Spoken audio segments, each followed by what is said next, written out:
Welcome to GS study में विवेक। Class 12 के हिंदी के टॉप वीवीआई सब्जेक्टिव जो कि 2 नंबर में पूछा जाता है उसे देखने वाले हैं। तो चलिए बिना देरी के शुरू करते हैं। यहाँ पर पहला प्रश्न क्या कर रहा है कि हरिचरण को हरिचरणा क्यों कहा गया है। ठीक है, तो हरिचरण को हरिचरणा क्यों कहा गया है, इसका राइट आंसर हो जाएगा हरिचरणा। हरिचरण का तद्भव रूप है। कवि रघुवीर सहाय ने अपनी कविता अधिनायक में हरिचरणा शब्द का प्रयोग किया है। हरिचरण का नहीं। यहाँ कवि ने लोक संस्कृति की पूर्ण अभिव्यक्ति के लिए ठेठ तद्भव शब्द का प्रयोग किया है। इसे कविता की लोकप्रियता बढ़ती है। कविता में लोच एवं उसे सरल बनाने हेतु तद्भव शब्दों का प्रयोग किया जाता है। इसके अतिरिक्त हरिचरणा उपेक्षित गरीब बालक का प्रतीक है। ठीक है,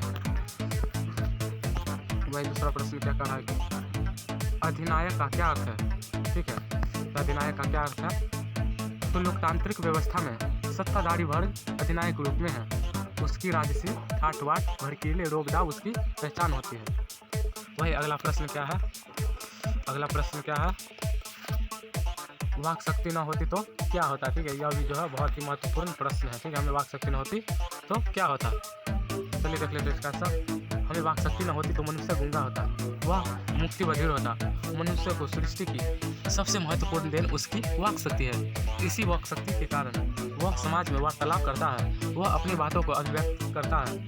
यह इस बड़ी अनमोल दी हुई कृति है। यदि हमें इस वाक शक्ति का अभाव होता तो हम पशुओं की भांति होते। जो सुख दुख हम इंद्रियों के कारण अनुभव करते हैं वह वाक शक्ति न रहने के कारण नहीं कर पाते। ठीक है, अगला प्रश्न क्या कर रहा है, नारी में पुरुष का गुण और पुरुष में नारी का गुण होना चाहिए या नहीं। ठीक है, तो इसका क्या हो जाएगा आंसर, इसका हो जाएगा अर्धनारीश्वर शिव और पार्वती का काल्पनिक रूप है, जिसका आधा अंग पुरुष का और आधा अंग नारी का होता है। एक ही मूर्ति की 2 भुजाएं, एक त्रिशूल लिए एवं दूसरी पहुंची कलाई में चूड़ियां, एक ही मूर्ति के 2 पांव, एक जड़ीदार साड़ी से आवृत और दूसरा बागंबर से ढका हुआ।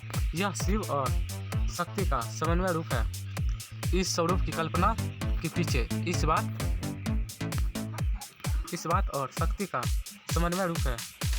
इस स्वरूप की कल्पना के पीछे की बात का संकेत है कि नर नारी पूर्ण रूप से समान है। ठीक है, वही अगला प्रश्न क्या है, पुंडलिक जी कौन थे। ठीक है, पुंडलिक जी कौन थे, यह भी जो है वो बोर्ड एग्जाम में कई बार पूछा जा चुका है। तो ये सब प्रश्न जो आप जरूर याद कर लीजिएगा। ठीक है, तो पुंडलिक जी कौन थे, तो पुंडलिक जी भितरवा आश्रम विद्यालय के शिक्षक थे। गांधी जी ने उन्हें बेलगांव से सन 1917 में बुलाया था। ठीक है, यह दोनों जो है ऑब्जेक्टिव के लिए बहुत ही महत्वपूर्ण है, बुलाया था। शिक्षा देने और ग्रामीणों के भय दूर करने के लिए पुंडलिक जी गांधी जी के आदर्शों को सच्चे दिल से मानने वाले बड़े ही निर्भय पुरुष थे। वाले एक आए ताकि साहब जब आए तो गृहपति उसके घोड़े की लगाम पकड़े। ठीक है, एक दिन यामन साहब जो उस समय बड़े ही अत्याचारी थे वे आए तो पुंडलिक जी ने कहा नहीं, उसे आना है तो मेरी कक्षा में आए, मैं लगाम पकड़ने नहीं जाऊंगा। पुंडलिक जी ने गांधी जी से सीखे निर्भयता। ठीक है, गांव वालों को दी। यही निर्भरता चंपारण अभियान की सबसे बड़ी देन है। ठीक है, यहाँ से ऑब्जेक्टिव पूछा जा सकता है कि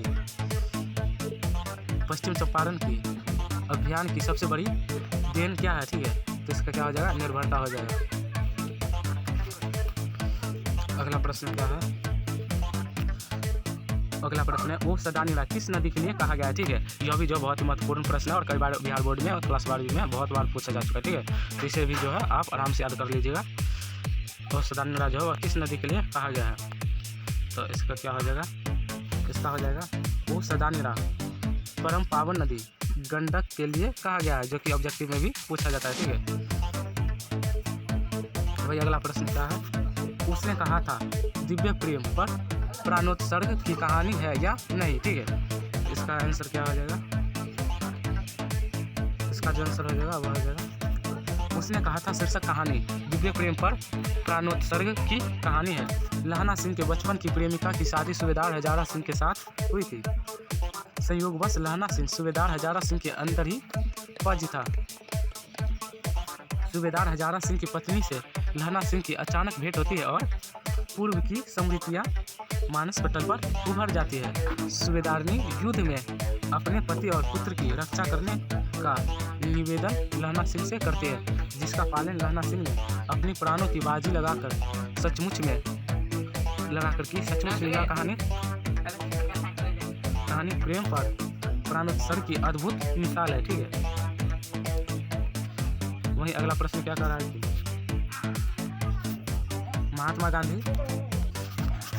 महात्मा गांधी जवाहरलाल नेहरू और सुभाष चंद्र बोस का नाम किस पाठ में आया। ठीक है, यह जो ऑब्जेक्टिव में भी पूछ सकता है, तो आप इसे भी याद कर लीजिएगा। ठीक है, तो किस पाठ में आया है, यह जो है महात्मा गांधी जवाहरलाल नेहरू और सुभाष चंद्र बोस का नाम एक लेख और एक पत्र शीर्षक पाठ में आया है। ठीक है, एक लेख और एक पत्र शीर्षक पाठ में आया है। ठीक है, तो आप इसी तरह जो है ये सभी प्रश्न खत्म होता है। आप जो है सभी प्रश्नों को कॉपी पर नोट्स बना करके और जरूर याद कर लीजिएगा। ठीक है, क्योंकि यह सब जो है बिहार बोर्ड में पूछा जा चुका है तथा पूछेगा भी। ठीक है, तो मिलते हैं अगले वीडियो में।